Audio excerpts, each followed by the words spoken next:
سورۃ لقمان۔ بسم اللہ الرحمن الرحیم۔ الف لام میم۔ تلک آیات الکتاب الحکیم۔ اس سورہ مبارکہ کی ابتدائی آیات جو ہیں وہ سورہ بقرہ کی ابتدائی آیات سے بہت مشابہ بھی ہیں، اور دوسرے یہ کہ اس میں ایک لطیف فرق ہے، وہ ابھی آپ کے سامنے آ جائے گا۔ تلک آیات الکتاب الحکیم ھدی ورحمۃ للمحسنین الذین یقیمون الصلاۃ ویؤتون الزکاۃ وہم بالآخرۃ ھم یوقنون اولئک علی ھدی من ربہم واولئک ھم المفلحون۔ پانچویں آیت تو یہاں ہے وہی پانچویں آیت ٹھیک سورہ بقرہ کی ہے، اولئک علی ھدی من ربہم واولئک ھم المفلحون۔ پہلی آیت الف لام میم یہاں ہے، پہلی آیت الف لام میم سورہ بقرہ کی بھی ہے۔ نوٹ کیجئے کہ وہاں آیا تھا ھدی للمتقین، یہ تقوی والوں کے لیے جن میں کوئی حق کی طلب ہے، جو چاہتے ہیں نیک راستے پر چلنا، جن میں طلب ہدایت ہے، ان کے لیے ہدایت ہے۔ یہاں ایک لفظ کا اضافہ کیا، اگلی منزل چونکہ بیان ہو رہی ہے، ھدی ورحمۃ للمحسنین، یہ جو بلند ترین منزل ہے، جو احسان کے مقام تک پہنچ جائیں، ان کے حق میں یہ صرف ہدایت ہے، ہدایت نہیں رحمت بھی ہے۔ تو یہاں تقابل اگر کریں گے، الف لام میم ذالک الکتاب لا ریب فیہ ھدی للمتقین، یہاں فرمایا تلک آیات الکتاب الحکیم، یہ ایک بڑی حکمت بڑی کتاب کی آیات ہے، اور یہ ہدایت ہے اور رحمت ہے محسنین کے حق میں۔ اور یہ محسنین جو ہے قرآن کی اصطلاح کے طور پر، جیسا کہ میں بیان کر چکا ہوں سورہ مائدہ میں، کہ یہ پہلا درجہ ہے اسلام، اس سے اوپر ایمان، اس سے اوپر احسان۔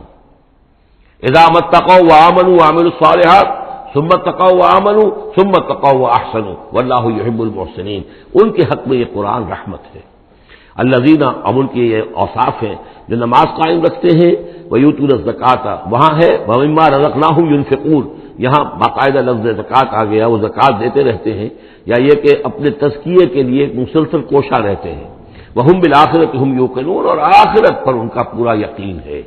اصل شے جو ہے جو انسان کے عمل اور کردار پر اثر انداز ہوتی ہے، وہ ایمان بالآخرہ ہے۔ اولئک علی ھدی من ربہم، یہ لوگ ہیں ہدایت پر اپنے رب کی جانب سے، واولئک ھم المفلحون، اور یہی ہیں فلاح پانے والے۔ ومن الناس من یشتری لہو الحدیث لیضل عن سبیل اللہ بغیر علم، لوگوں میں سے کچھ ایسے بھی ہیں کہ جو کھیل کی باتیں خریدتے ہیں، کھیل کود، اور تاکہ لوگوں کی توجہ ادھر ہو جائے۔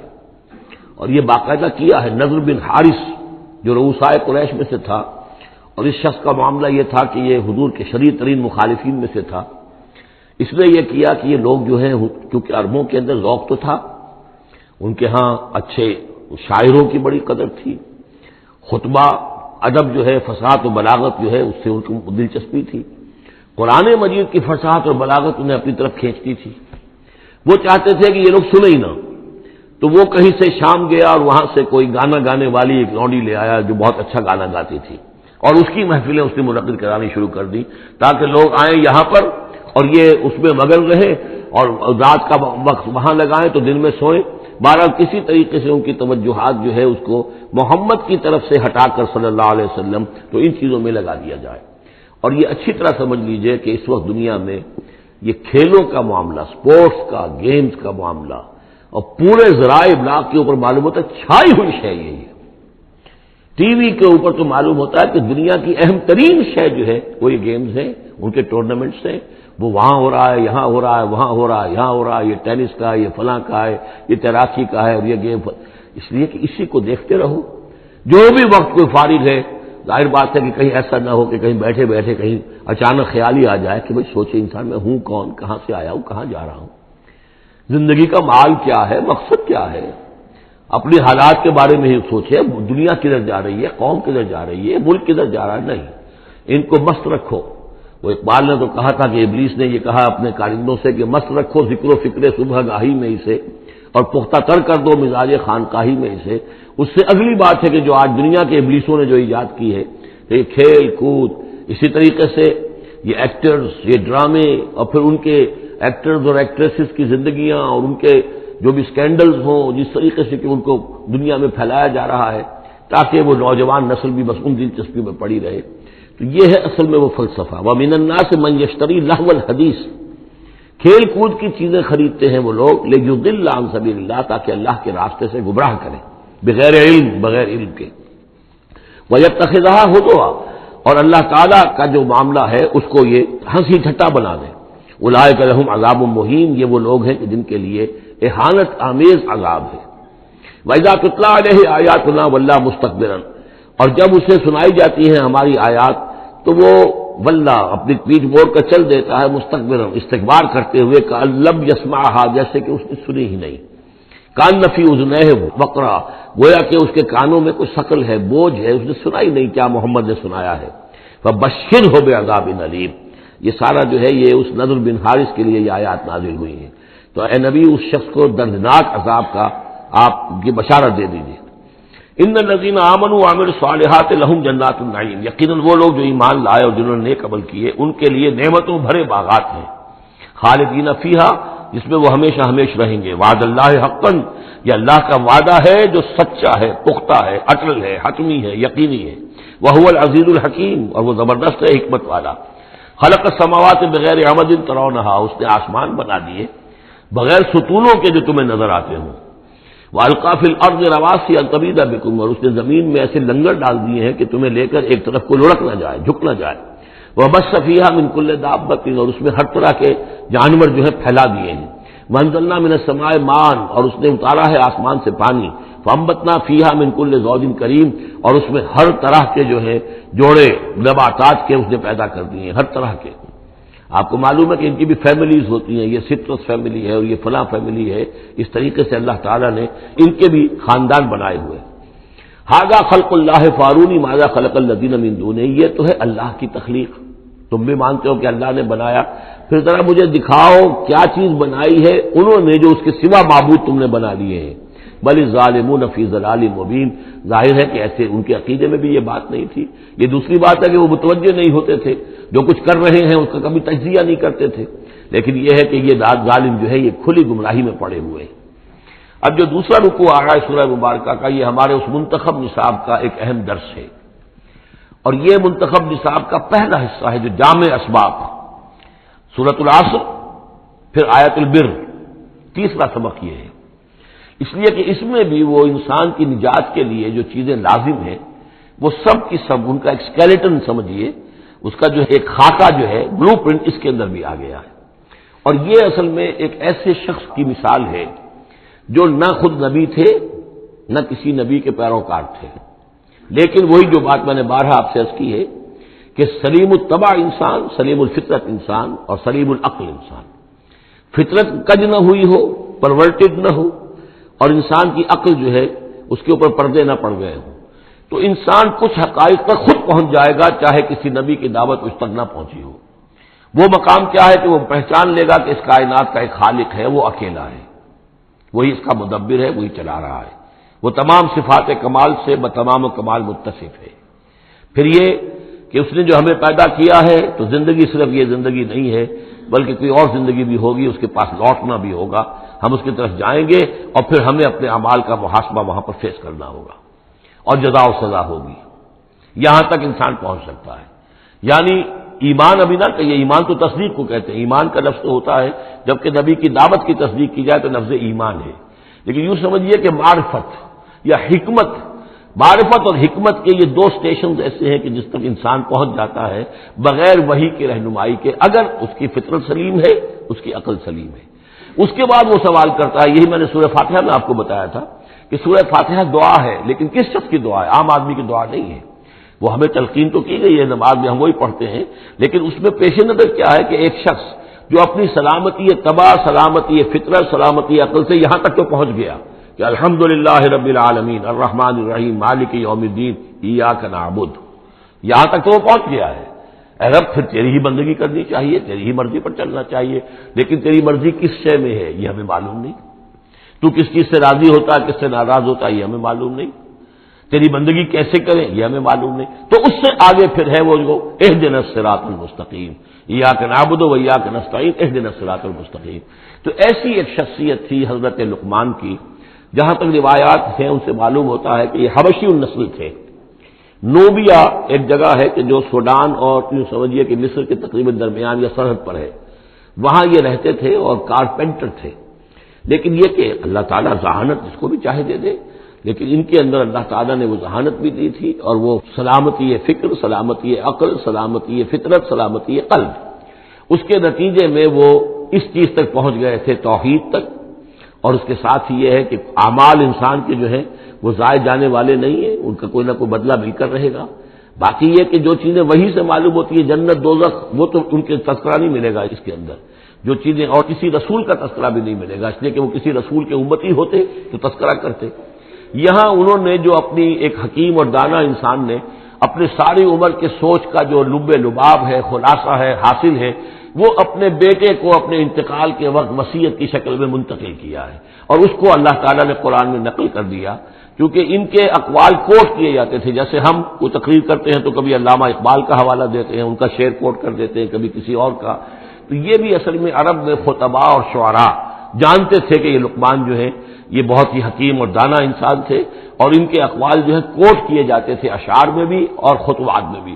تو اللہ نے بتایا کہ دیکھو یہ لقمان بھی جو اپنی سلامتی طبع اور سلامتی فکر کی وجہ سے جہاں تک پہنچا، وہ وہی اصول ہے کہ جن کی طرف محمد تمہیں دعوت دے رہے ہیں صلی اللہ علیہ وسلم. وَلَقَدْ آتَيْنَا لُقْمَانَ الْحِكْمَةَ، اور ہم نے لقمان کو دانائی عطا کی. تو دانائی کا نتیجہ کیا تھا؟ ان اشکر للہ، کہ شکر کرو اللہ کا. دانائی کا تقاضا، فطرت کی سلامتی کا تقاضا کیا ہے؟ جو بھی آپ کے ساتھ بھلائی کرے اس کے لیے ایک احسان مندی کے جذبات آپ میں پیدا ہونے چاہیے. اگر نہیں ہو رہا ہے تو فطرت جو ہے پرورٹڈ ہے، بس ہو گئی. جو بھی بھلائی کرے. اور عقل کا تقاضا کیا ہے کہ اصل جو ہے منعم، اس کو پہچان لیا جائے، اور وہ اللہ ہے. تو نتیجہ کیا نکلے گا؟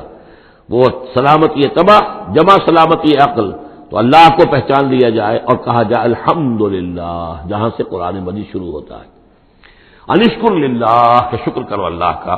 ومن یشکر فانما یشکر لنفسہ، جو کوئی بھی شکر کرتا ہے تو وہ شکر کرتا ہے اپنے ہی بھلے کے لیے، اپنے ہی فائدے کے لیے. ومن کفر فان اللہ غنی حمید، اور جو کفران نعمت کرتا ہے، ناشکری کرتا ہے، تو اللہ تو غنی اور حمید ہے.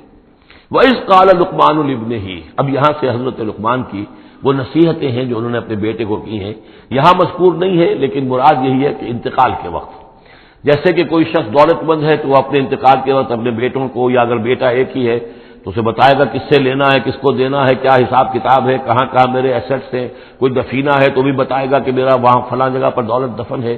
ایک حکیم انسان کے پاس اصل شے اس کی ساری عمر کے غور و فکر کا جو حاصل ہے کہ میں نے جو کچھ سوچا ہے، میں نے جو کچھ بھی حاصل کیا ہے اپنی فطرت سلیمہ اور عقل سلیم کی رہنمائی میں، وہ میں تمہیں منتقل کر رہا ہوں.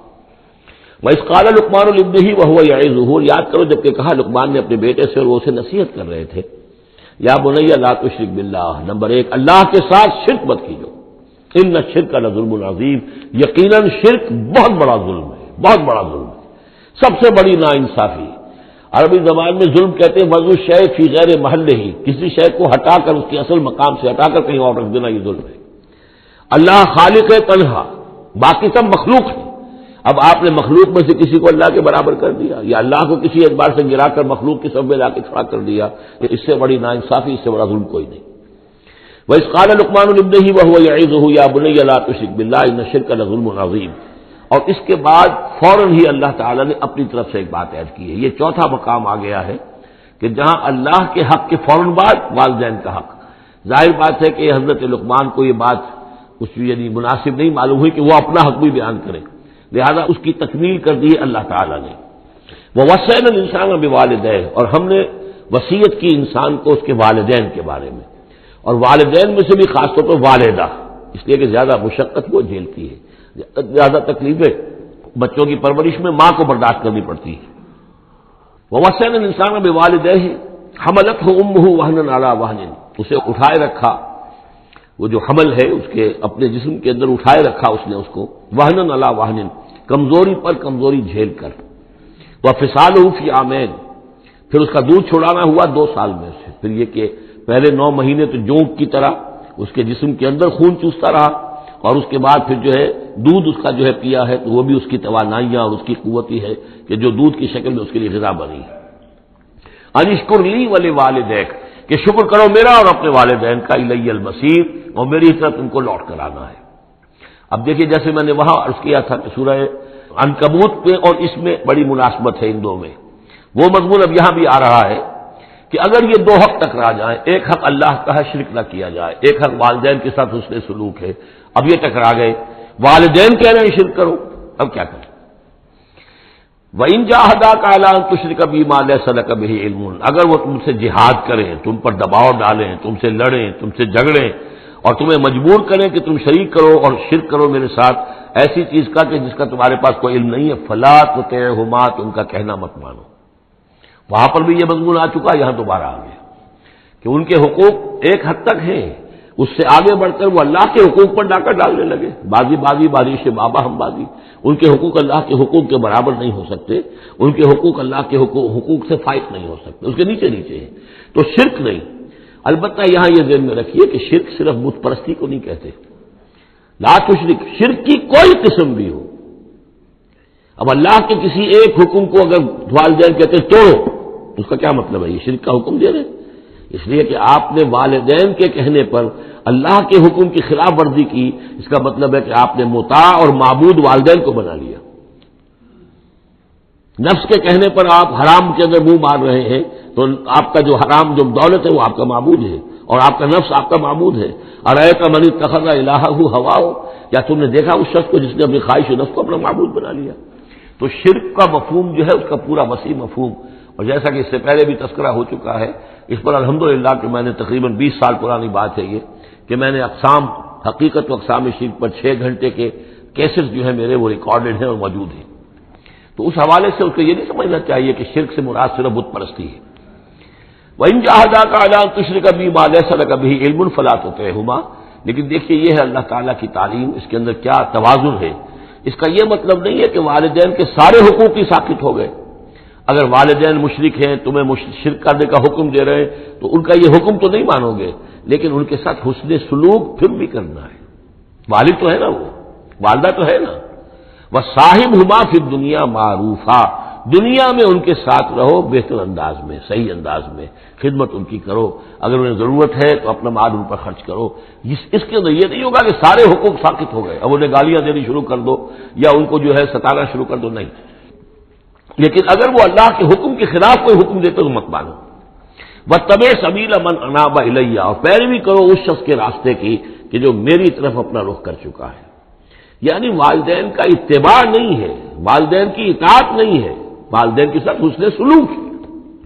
اطاعت ہوگی اگر اللہ کی اطاعت کے مطابق، اس کے دائرے کے اندر تو اطاعت بھی ہوگی، لیکن بالفعل اور آزادانہ کوئی اطاعت نہیں والدین کی۔ کہیں بھی قرآن مجید میں نہیں آیا اپنے والدین کی اطاعت کرو۔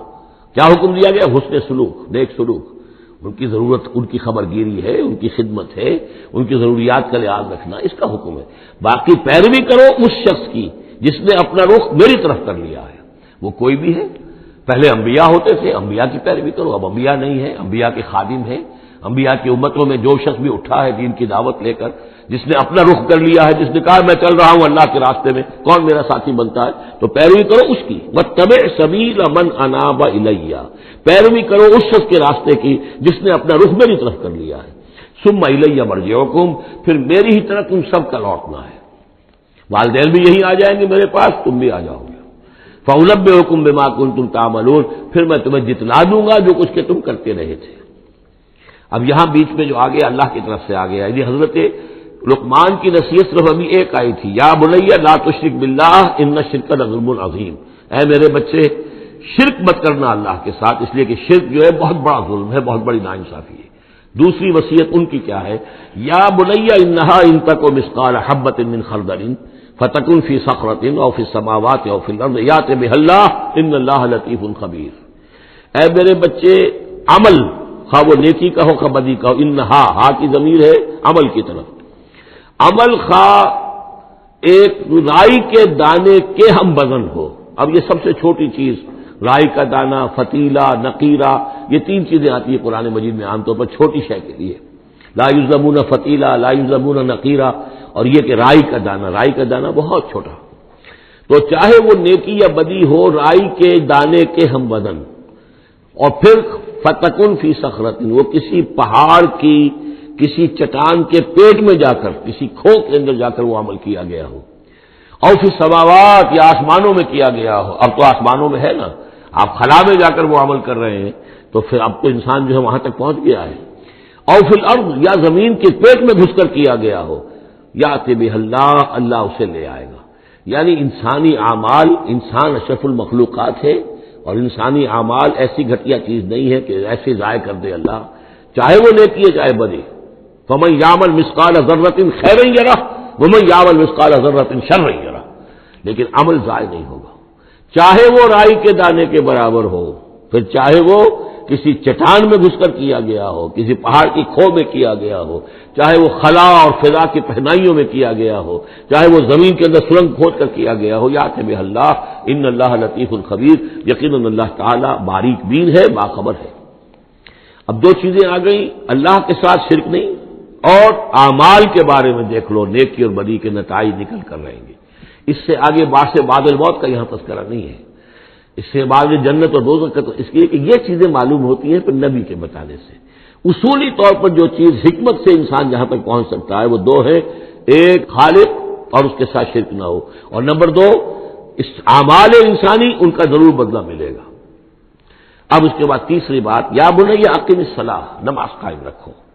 یعنی جس اللہ کو تم نے پہچان لیا ہے, اب محض ایک مرتبہ پہچان لینا کافی نہیں ہوگا, اسے یاد رکھنا ضروری ہے, ورنہ شیطان تمہیں ورغلائے گا, تمہیں ادھر ادھر سے جو ہے تمہارا نفس تمہیں غلط راستے پر ڈال دے گا, جب تک کہ یہ ایمان باللہ مستحضر نہ رہے ذہن کے اندر.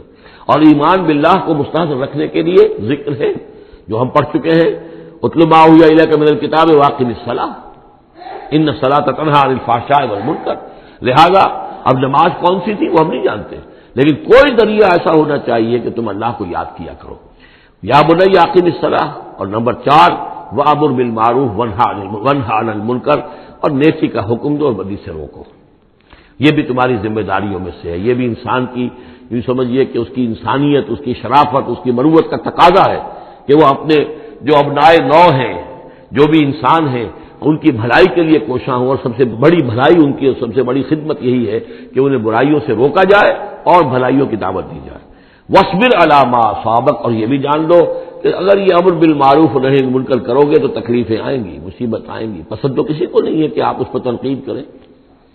اگر آپ کسی بچے کو بھی سڑک پر کھیل رہا ہو, گلی میں کھیل رہا ہو, اگر آپ اس سے کہہ دیں کہ بیٹے یہ کوئی کرکٹ کھیلنے کی جگہ نہیں ہے, کسی کی گاڑی کا شیشہ توڑو گے تم, تو آپ دیکھ لیجئے پھر کیا آپ کا وہ اس کو کیا جواب دے گا آپ کو.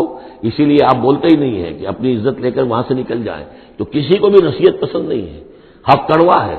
لہذا اب اگر حق کہنا ہے اور نصیحت کرنی ہے تو پھر تیار رہو کہ وہ ممکن ہے تمہیں پلٹ کر گالی دے دے, وہ کہے کہ تم پہلے ذرا اپنے دامن کو دیکھو تمہارے کتنے دھبے ہیں.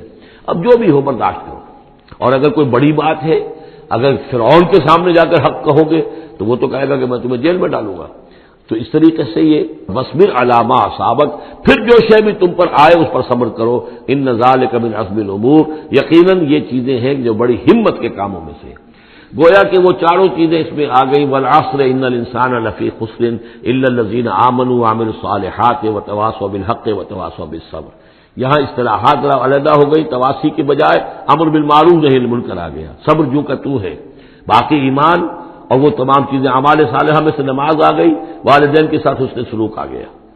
آخری دو آیتیں ہیں وَلَا تُصَعِّرْ خَدَّكَ لِلنَّاسِ, اور دیکھو اپنے گالوں کو پھلا کر مت رکھو لوگوں کے سامنے, یعنی تکبر اور غرور اس انداز میں رہنا. وَلَا تَمْشِ فِي الْأَرْضِ مَرَحًا, اور تم زمین میں اکڑ کر نہ چلو. ان اللہ لا يحب كل مختال فخور, یقیناً اللہ تعالیٰ کو جو اکڑنے والے ہیں, اور یہ مختال بنا خیل سے, خیل کہتے ہیں گھوڑے کو, گھوڑے کی چال میں ایک تمکنت ہوتی ہے, تو جب انسان بھی بڑی تمکنت کے ساتھ چلتا ہے تو وہ گویا کہ اختیال بن گیا. لا يحب كل مختال فخور, شیخی کھوڑے, فخر کرنے والے, اکڑنے والے اللہ کو پسند نہیں ہے. یہ مضمون سورہ بنی اسرائیل میں بھی آ چکا ہے. وَلَا تَمْشِ فِي الْأَرْضِ مَرَحًا إِنَّكَ لَن تَخْرِقَ الْأَرْضَ وَلَن تَبْلُغَ الْجِبَالَ طُولًا, تم کتنا ہی پاؤں مار کر چلو ہماری زمین کو پھاڑ نہیں سکتے, اور کتنی گردن اکڑا لو, اونچے ہو جاؤ, سینہ تان لو اور اوپر ترا بھی چڑھا لو, لیکن یہ کہ تم پہاڑوں کی اونچائی تک نہیں پہنچ سکتے. آخری بات فرمائی وَاقْصِدْ فِي مَشْيِكَ, اپنی چال میں میانہ روی اختیار کرو. یہ میانہ روی ہر اعتبار سے, چال میں بھی, خرچ میں بھی. وَالَّذِينَ إِذَا أَنفَقُوا لَمْ يُسْرِفُوا وَلَمْ يَقْتُرُوا وَكَانَ بَيْنَ ذَلِكَ قَوَامًا, یہ ایک میچور شخصیت کا کہ اس کے اندر ہر اعتبار سے معلوم توازن ہو, انتہا پسندی کسی بھی اعتبار سے نہ ہو. وَاقْصِدْ فِي مَشْيِكَ, وغضض من صوتک، اور اپنی آواز کو پست رکھو۔ اس کا مطلب کیا ہے کہ کہیں کوئی آرگومنٹ ہے کہ جھگڑا ہو گیا ہے تو آواز کو بلند کرنے کی کوشش نہ کرو، بات اپنی کرو۔ عام طور پر یہ ہوتا ہے کہ جب آدمی دیکھتا ہے کہ میری دلیل تو کمزور پڑ گئی تو پھر وہ اپنی آواز کی والیوم بڑھا کر کوشش کرتا ہے کہ کمپنسیٹ کرے کہ دلیل عقلی اعتبار سے تو کمزور ہے لیکن میری آواز جو ہے وہ اس کے اندر وزن پیدا کر دے۔ ولا وغضض من صوتک، اور دیکھو ان انکر الاصوات لصوت الحمیر، آواز جو گدھے کی ہوتی ہے وہ ڈھیچو ڈھیچو جب کرتا ہے تو بلند تو وہ بہت ہوتی ہے لیکن کس قدر ناپسندیدہ آواز ہے، کتنی ناپسندیدہ آواز ہے۔ تو آواز کی بلندی کوئی حسن نہیں ہے، اصل تو یہ شے ہے کہ آپ جو بات کہیں وہ وزنی ہو، وہ دلیل کے ساتھ ہو اور وہ آپ اپنی بات کو منوا سکیں اس کے حوالے سے۔ تو یہ ہے 8 آیات پر مشتمل جو رکوع ہے، یہ دوسرا رکوع سورہ مبارکہ کا، یہ ہمارے اس منتخب نصاب کا تیسرا سبق ہے۔ الم تروا ان اللہ سخر لكم ما في السماوات وما في الارض واسبغ عليكم نعمه ظاهرة وباطنة ومن الناس من يجادل في الله بغير علم ولا هدى ولا كتاب منير صدق اللہ العظیم۔ کیا تم نے دیکھا نہیں کہ اللہ تعالیٰ نے تمہارے لیے مسخر کر دیا ہے جو کچھ کے آسمانوں میں ہے اور جو کچھ کے زمین میں ہے، یعنی یہ کہ آسمان کے اندر سورج ہے، چاند ہے، یہ سب تمہاری ضرورتیں بہم پہنچانے میں لگے ہوئے ہیں۔ سورج کی تمازت ہے جس سے تمہاری فصلیں پکتی ہیں، اسی سے ہواؤں کا نظام چل رہا ہے، بارشوں کا برسنا، یہ سارا معلوم ہوتا ہے کہ تمہارے لیے یہ سب بستر بچھایا ہے اللہ نے اور ساری تمہاری ضرورتیں پوری کی ہیں۔ واسبغ علیکم نعمہ، اور اس نے تم پر اپنی ساری نعمتیں مکمل کر دی ہیں، پوری کر دی ہیں۔ ظاہرتاً و باطنتاً، یہ نعمتیں ظاہری بھی ہیں باطنی بھی ہیں، جو باہر سے نظر آتی ہیں دکھتی ہیں جن کو ہم استعمال کرتے ہیں، بہت سی نعمتیں وہ جن کا ہمیں احساس ہی نہیں ہے، ہمارے وجود کے اندر کیا کچھ اللہ تعالی نے ودیعت کیا ہوا ہے اس کا ہمیں پوری طرح احساس بھی نہیں۔ ومن الناس من یجادل فی اللہ بغیر علم، یہ آیت آ چکی ہے سورہ حج میں۔ لوگوں میں سے کچھ ایسے بھی ہیں جو جھگڑتے ہیں اللہ کے معاملے میں یا اللہ کے بارے میں یا اللہ کے احکام کے بارے میں، اللہ کی آیات کے بارے میں، بغیر اس کے کہ بغیر علم کہ ان کے پاس کوئی علم ہو، ولا ہدن، نہ کوئی رہنمائی اور ہدایت ہے، ولا کتاب منیر، نہ کوئی روشن کتاب ہے۔ وَإِذَا قِيلَ لَهُمُ اتَّبِعُوا مَا أَنزَلَ اللَّهُ قَالُوا بَلْ نَتَّبِعُ مَا وَجَدْنَا عَلَيْهِ آبَاءَنَا، اور جب ان سے کہا جاتا ہے کہ پیروی کرو اس کی جو اللہ نے نازل فرمایا ہے، قرآن اتارا ہے، اس کی پیروی کرو، قالوا، وہ کہتے ہیں، بل نتبع ما وجدنا علیہ آباءنا، بلکہ ہم تو پیروی کریں گے اس کی کہ جس کو پر ہم نے پایا ہے اپنے آباء و اجداد کو۔ اور آج کل خاص طور پر یہ لوک ورثہ اور ہماری پرانی روایات، قومی روایات اور ہماری جو ہیں ہر علاقے کا ایک کلچر ہے، اس کلچر کو زندہ کیا جائے، کروڑ ہر روپیہ ان چیزوں میں صرف کیا جاتا ہے۔ اولو کان الشیطان یدعوہم الی عذاب السعیر، خواہ شیطان ان کو پکار رہا اور بلا رہا ہو، یہ جو باتیں بنا رہے ہیں در حقیقت یہ شیطان کی دعوت اور اس کی تبلیغ ہے در حقیقت جس کو انہوں نے قبول کیا ہے۔ یدعوہم الی عذاب السعیر، اور وہ انہیں بلا رہا ہے اس جہنم کے عذاب کی طرف۔ وَمَن يُسْلِمْ وَجْهَهُ إِلَى اللَّهِ وَهُوَ مُحْسِنٌ، اور جس شخص نے اپنا چہرہ اللہ کے سامنے جھکا دیا، تابع فرمان کر دیا اپنے چہرے کو الی اللہ، اللہ کی جانب، وَهُوَ مُحْسِنٌ، اور وہ احسان کی روش اختیار کرے، فَقَدِ اسْتَمْسَكَ بِالْعُرْوَةِ الْوُثْقَىٰ، تو اس نے تو مضبوط تھام لیا ہے مضبوط کنڈے کو، اس کا ہاتھ پڑ گیا ہے۔ یہ سورہ بقرہ میں بھی یہ الفاظ آئے تھے آیت کی کرسی کے فوراً بعد۔ فَمَن يَكْفُرْ بِالطَّاغُوتِ وَيُؤْمِن بِاللَّهِ فَقَدِ اسْتَمْسَكَ بِالْعُرْوَةِ الْوُثْقَىٰ وَإِلَى اللَّهِ عَاقِبَةُ الْأُمُورِ، اور تمام معاملات کا انجام آخر کار اللہ ہی کے ہاتھ میں ہے، اللہ ہی تک اس کو لوٹا دیا جائے گا۔ وَمَن كَفَرَ فَلَا يَحْزُنكَ كُفْرُهُ، اور اے نبی جو کفر کر رہا ہے تو آپ اس کے کفر اور کفر کے لیے جو وہ بھاگ دوڑ کر رہا ہے اس سے آپ پریشان نہ ہو، دلگیر نہ ہو۔ الینا مرجعہم، میری طرف ان سب کو لوٹنا ہے، فننبئہم بما عملوا، ہم انہیں اچھی طرح بتا دیں گے، جتلا دیں گے جو کچھ کہ انہوں نے کیا تھا۔ ان اللہ علیم بذات الصدور، یقیناً اللہ تعالیٰ تو جو کچھ سینوں میں چھپا ہوا ہے اس سے بھی واقف ہے۔ نمتعہم قلیلا، ہم انہیں ذرا تھوڑی دیر کے لیے ساز و سامان دے رہے ہیں، دنیا کے اندر یہ مزے لے لیں، مزے لوٹ لیں، ثم نضطرہم الی عذاب غلیظ، پھر ہم انہیں کشاں کشاں لے آئیں گے، کھینچ کر پکڑ کر لے آئیں گے اس عذاب کی طرف جو بہت گاڑھا ہے۔ وَلَئِن سَأَلْتَهُم مَّن خَلَقَ السَّمَاوَاتِ وَالْأَرْضَ لَيَقُولُنَّ اللَّهُ، اور اگر آپ ان سے پوچھیں کس نے پیدا کیا آسمان اور زمین تو وہ کہیں گے اللہ نے۔ قُلِ الْحَمْدُ لِلَّهِ، کہیے الحمدللہ، ساری حمد بھی پھر اسی کی ہے۔ بل اکثرہم لا یعلمون، لیکن یہ کہ ان کی اکثریت علم نہیں رکھتی۔ للہ ما فی السماوات والارض، آسمان اور زمین میں جو کچھ ہے وہ اللہ کے لیے ہے، اللہ ہی کا ہے، اللہ کی ملکیت ہے، یہ لام تملیک ہے، اللہ کی ملکیت ہے ہر وہ شے جو بھی کچھ ہے آسمانوں میں اور زمین میں۔ ان اللہ هو الغنی الحمید، یقیناً وہ غنی ہے، اسے کوئی احتیاج نہیں، اور حمید ہے، بڑی خوبیوں والا ہے، اپنی ذات میں ستودہ صفات ہے۔ وَلَوْ أَنَّ مَا فِي الْأَرْضِ مِنْ شَجَرَةٍ أَقْلَامٌ، اور اگر جتنے بھی زمین میں درخت ہیں وہ قلم بن جائیں، والبحر، اور سمندر جو ہے وہ سیاہی بن جائے، جیسے میں یہ مضمون سورہ کہف میں بھی آ چکا ہے۔ قُل لَوْ كَانَ الْبَحْرُ مِدَادًا لِكَلِمَاتِ رَبِّي وَلَنَفَدَ الْبَحْرُ قَبْلَ أَن تَنفَدَ كَلِمَاتُ رَبِّي وَلَوْ جِئْنَا بِمِثْلِهِ مَدَدًا، اگر پورا سمندر جو ہے میرے رب کے کلمات کو لکھنے کے لیے سیاہی بن جائے تو وہ سیاہی سمندر ختم ہو جائے گا، لیکن یہ کہ میرے رب کے کلمات ختم نہیں ہوں گے چاہے اتنا ہی سمندر اور لے آیا جائے۔ وہی مضمون یہاں بھی آ رہا ہے، اور یہ بات نوٹ کی ہے، میں نے کئی مرتبہ آپ کو بتائی ہے کہ اہم مضامین قرآن مجید میں کم سے کم دو جگہ ضرور ملتے ہیں۔ وَلَوْ، اب وہاں پر صرف سیاہی کا تذکرہ تھا، یہاں سیاہی کے ساتھ قلم۔ وَلَوْ أَنَّ مَا فِي الْأَرْضِ مِنْ شَجَرَةٍ أَقْلَامٌ، اگر جتنے بھی درخت زمین میں ہیں وہ سب کے سب قلم بن جائیں، والبحر، اور سیاہی جو ہے یہاں پہ اب محظوظ سمجھیے مدادن، اور بحر جو ہے سمندر جو ہے وہ سیاہی کی شکل اختیار کر لے، یمدہ من بعدہ سبعۃ ابحر، اور اس سیاہی کو پھر مزید پھیلائے اور بڑھائے 7 سمندر اور اس کے اندر جو ہے ڈال دیے جائیں، ما نفدت کلمات اللہ، اللہ تعالیٰ کی کلمات ختم نہیں ہوں گے۔ اور یہ میں عرض کر چکا ہوں، اس سے مراد کیا ہے کہ ہر شے جو اس کائنات میں ہے اللہ تعالیٰ کے کلمہ کن کا ظہور ہے، تو گویا کہ یہ تمام مخلوقات جو ہے کلمات اللہ ہے۔ اس اعتبار سے ظاہر بات ہے کہ احصاء کرنا ممکن ہی نہیں، اور آج کچھ نہ کچھ ہمیں اندازہ ہے کہ یہ کائنات کتنی وسیع و عریض ہے۔ ابھی تک بڑی سے بڑی ٹیلیسکوپس ایجاد کرنے کے باوجود trillions and trillions and trillions of light years تک تو ہم نے دیکھ لیا ہے، لیکن کائنات کا سرا ابھی ہمیں نظر نہیں آیا کہ یہ شروع کہاں ہوتی ہے ختم کہاں ہوتی ہے۔ تو اس سے اندازہ کریں اللہ تعالیٰ کی خلاقی کا، اس کی مخلوقات کتنی ہیں۔ تو وہ جتنے بھی کلمات کن ہیں اگر ان کو لکھنے کے لیے تمام جو ہے زمین کے درخت وہ قلم بن جائیں اور تمام سمندر جو ہیں وہ سیاہی بن جائے اور 7 سمندر اور بھی اس میں ایڈ کر دیے جائیں، تب بھی یہ کہ اللہ کے کلمات ختم نہیں ہوں گے۔ ان اللہ عزیز الحکیم، یقیناً اللہ تعالیٰ زبردست ہے، حکمت والا۔ اب ادھر تو اس میں تو اللہ تعالیٰ کی تخلیق کی وسعت اور عظمت کا تذکرہ ہو گیا، اب اس کے انتظام کا معاملہ، اس کی تدبیر جو ہے اس میں کس قدر یسر ہے، کتنی آسانی ہے، کتنی سہولت ہے اس کے لیے، یعنی اس کائنات کو جیسے کہ سورہ بقرہ میں آیت الکرسی میں بھی آیا تھا وَلَا يَئُودُهُ حِفْظُهُمَا، یہ آسمانوں اور زمین کی حفاظت اس پر کوئی بھاری نہیں ہے، مشکل نہیں ہے، اس کو جو ہے اس کے تھامنے میں، اس کے چلانے میں کوئی اس کے لیے یہ کام بوجھل نہیں ہے، وزنی نہیں ہے۔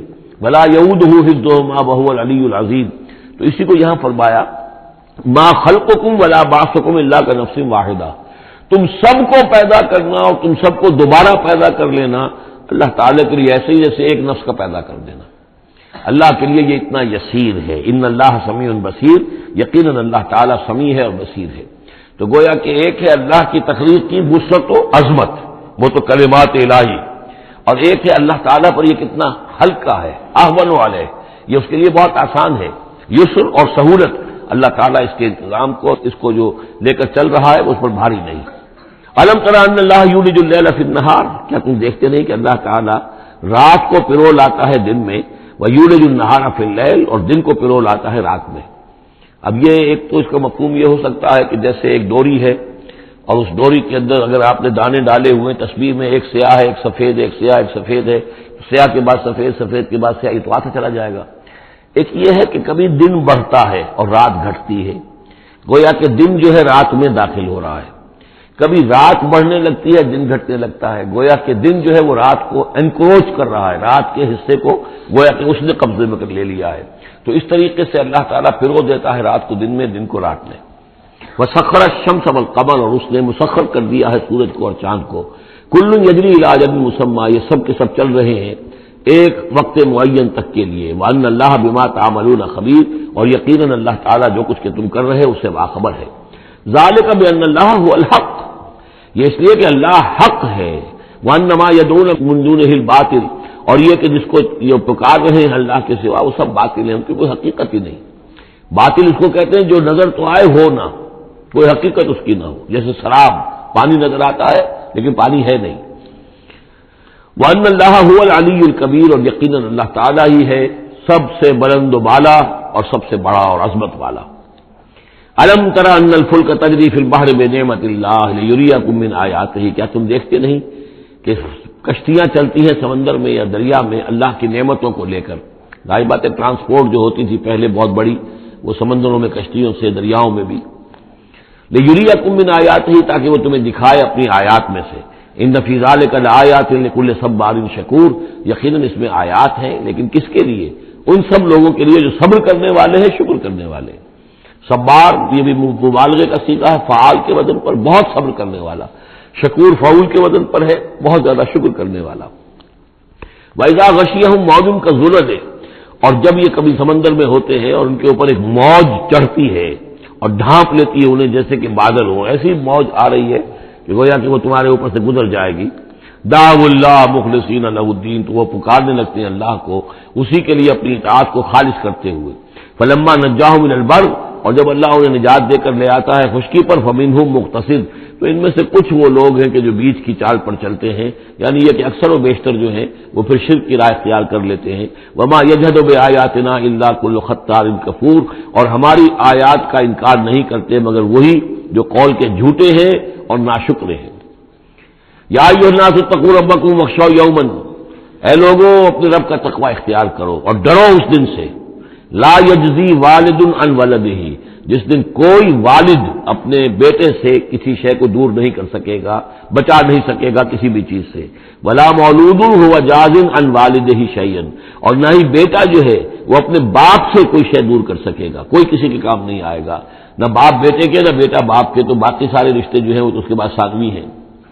ان وعد اللہ حق، یہاں وہ آیت بھی یاد آ گئی ہوگی آپ کو، یا بنی اسرائیل اذکروا نعمتی التی انعمت علیکم انی فضلتکم علی العالمین واتقوا یوما لا تجزی نفس عن نفس شیئا ولا یقبل منها شفاعۃ ولا یؤخذ منها عدل ولا هم ينصرون۔ یا ایھا الناس اتقوا ربکم واخشوا یوما لا یجزی والد عن ولدہ ولا مولود هو جاز عن والدہ شیئا ان وعد اللہ حق، اللہ کا وعدہ سچا ہے، شدنی ہے، اٹل ہے، ہو کر رہے گا، قیامت آ کر رہے گی، جزا و سزا ہو کر رہے گی۔ فلا تغرنکم الحیات الدنیا، تو دیکھو تمہیں نہ دھوکے میں ڈال دے یہ دنیا کی زندگی، تم اسی کے اوپر ریجھ جاؤ، اسی میں مگن ہو جاؤ، اسی میں گم ہو جاؤ، تو گویا کہ یہ تمہارے لیے پھر دھوکے کی ٹٹی بن گئی کہ اصل زندگی سے تمہیں جو ہے ذہناً جو ہے اس نے غافل کر دیا۔ ولا یغرنکم باللہ الغرور، اور دیکھنا وہ دھوکے باز تمہیں اللہ تعالیٰ کی شان غفاری کے حوالے سے دھوکہ نہ دے۔ یہ شیطان آ کر یہ بھی کہتا ہے کہ اللہ تو بڑا غفار ہے، تم نے کیا کیا، کچھ چھوٹے سے گناہ تھوڑے سے کیے، اللہ کی مغفرت تو بہت وسیع ہے، خامخواہ کاہے کو گھبراتے ہو، کاہے کو توبہ کرتے ہو۔ تو یہ جو ہے اللہ کی رحیمی، اللہ کی شان غفاری کا حوالے سے دھوکے میں دینا انسان کو۔ ولا یغرنکم باللہ الغرور ان اللہ عندہ علم الساعہ، اللہ ہی ہے کہ جس کے پاس ہے قیامت کا علم کہ قیامت کب آئے گی۔ ساعہ اور قیامہ، اس کے فرق کو ذہن میں رکھیے۔ گھڑی وہ معین گھڑی جبکہ زلزلہ ہوگا اور یہ اجرام سماویہ جو ہیں وہ ایک دوسرے سے ٹکرائیں گے اور پہاڑ جو ہے روئی کے گالوں، یہ ساعہ ہے جس میں کہ ہلاکت ہوگی دنیا کی آخری۔ اور پھر باس بادل موت کے بعد جو دن آنا ہے وہ قیامہ ہے۔ قیام کہتے ہیں کھڑے ہونے کو، اس دن کھڑے ہوں گے لوگ اور حاضر ہوں گے اپنے رب کے حضور میں۔ تو عام طور پر ہم قیامت کا لفظ جب بولتے ہیں تو ساعت کی جگہ پر بولتے ہیں۔ قرآن کی جو پرٹیکولر اپنی ٹرمینالوجی ہے اس میں یہ ساعہ ہے، وہ گھڑی کہ جس میں ہلچل ہوگی اور یہ جو بھی کچھ ہونا ہے جس کا کہ نقشہ کھینچا گیا، القاریہ والقاریہ وما ادراک ما القاریہ، یہ ہے الساعہ۔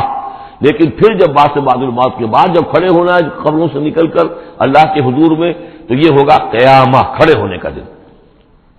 ان اللہ عندہ علم الساعہ، وہ ساعت کب آئے گی اس کا علم صرف اللہ کے پاس ہے۔ وینزل الغیث، وہی بارش برساتا ہے۔ ویعلم ما فی الارحام، وہ جانتا ہے جو کچھ کے رحموں میں ہے، ماں کے پیٹ میں کیا ہے وہ جانتا ہے۔ وما تدری نفس، اور کوئی جان نہیں جانتی ماذا تکسب غدا، کہ کل وہ کیا کمائی کرے گی۔ وما تدری نفس، اور کوئی جان نہیں جانتی بأی ارض تموت، کہ کس زمین میں اس کی موت واقع ہوگی۔ ایک شخص ہے اپنے ملک سے صرف چند دن کے لیے کہیں باہر گیا، وہیں انتقال ہو گیا، اسے کبھی گمان بھی نہیں ہو سکتا تھا، سال ہر سال سے کہیں مقیم ہے وہاں موت نہیں آئی، اور کہیں گیا ہے اور وہاں موت آ گئی، تو کوئی نہیں جانتا کس زمین میں اس کی موت واقع ہوگی۔ ان اللہ علیم الخبیر، یقیناً اللہ تعالیٰ علیم اور خبیر ہے۔ یہ جو 5 چیزیں یہاں گنوائی گئی ہیں، اس میں آج کا بڑا اشکال ہے، اور لوگ کہتے ہیں کہ یہ آپ پتہ چل جاتا ہے کہ ماں کے رحم میں جو ہے، ماں کے پیٹ میں بیٹا ہے یا بیٹی ہے۔ اس کے 2 اعتبار سے اس کو سمجھ لیجئے۔ اس آیت میں 5 چیزوں کا ذکر ہے۔ پہلی چیز میں حصر کا اسلوب ہے کہ یہ چیز صرف اللہ کو معلوم ہے، اگرچہ یہاں یہ نہیں لکھا ہوا ہے کہ اللہ کے سوا کوئی نہیں جانتا، پھر بھی چونکہ حصر کا اسلوب ہے، ان اللہ عنده علم الساعہ، یقیناً اللہ ہی ہے جس کے پاس ہے قیامت کا علم، ساعت کا علم۔ اس میں بھی گویا کہ نفی ہو گئی کہ کوئی اور نہیں جانتا۔ 2 آخری چیزوں میں بھی نفی ہے، وما تدری نفس ماذا تکسب غدا، کوئی نہیں جانتا کہ کل وہ کیا کمائے گا، اس میں بھی کیٹیگوریکل نفی ہے اس کی۔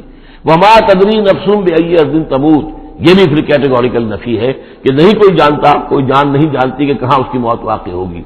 لیکن 2 چیزیں جو ہے کیٹیگوریکل ڈینائل نہیں ہے۔ وَيُنَزِّلُ الْغَيْثَ، اللہ بارش برساتا ہے، یہ کہاں لکھا؟ نہ یہاں اس حصر کا اسلوب ہے، نہ یہ لکھا ہے کہ یہ کام جو ہے صرف اللہ کرتا ہے۔ اسی طرح یعلم ما فی الارحام، اللہ جانتا ہے جو کچھ کے رحموں میں ہے، اب یہ جو نہیں لکھا کہ کوئی اور نہیں جانتا۔ اس اعتبار سے قرآن مجید کے الفاظ جو ہیں ان کے اوپر تو اعتراض وارد ہو ہی نہیں سکتا۔ البتہ اعتراض اگر کچھ وارد ہوتا تو ایک حدیث پر ہوتا ہے۔ حدیث میں یہ آیا ہے کہ حضرت جبرائیل نے جب پوچھا تھا کہ مجھے قیامت کے بارے میں بتائیے، تو اس میں سے ایک روایت میں یہ الفاظ آئے ہیں کہ فی 5 لا یعلمہن الا اللہ، یہ قیامت کا علم جو ہے یہ تو ان 5 چیزوں میں سے ہے جنہیں اللہ کے سوا کوئی نہیں جانتا، اور وہاں حضور نے یہ ساری چیزیں گنوائی ہیں۔ اس کا جواب وہ یہ ہے کہ رحم میں کیا ہے اس کا صرف ایک پہلو ہمیں معلوم ہوا ہے کہ وہ بیٹا یا بیٹی ہے، باقی جو کچھ ہے اس کے نہ معلوم کتنے پہلو ہیں، کتنا ذہین ہے، کس قدر فطین ہے، اس کے اندر کیا اوصاف ہے، اس میں کیا صلاحیتیں ہیں، شقی ہے یا سعید ہے، نیکوکار ہوگا بدکار ہوگا، کیا پتہ ہے، یا ہوگا یا ہوگی۔ تو اس سے یہ کہ اس کی جو حدیث کا بھی معاملہ ہے اس کی بھی جو ہے اس کی توضیح موجود ہے، اس پہ کسی گھبرانے کی ضرورت نہیں ہے۔ ان اللہ علیم الخبیر، یقینا اللہ تعالی علیم اور خبیر ہے۔ بارک اللہ لی و لکم فی القرآن العظیم و نفعنی و ایاکم بالآیات والذکر الحکیم۔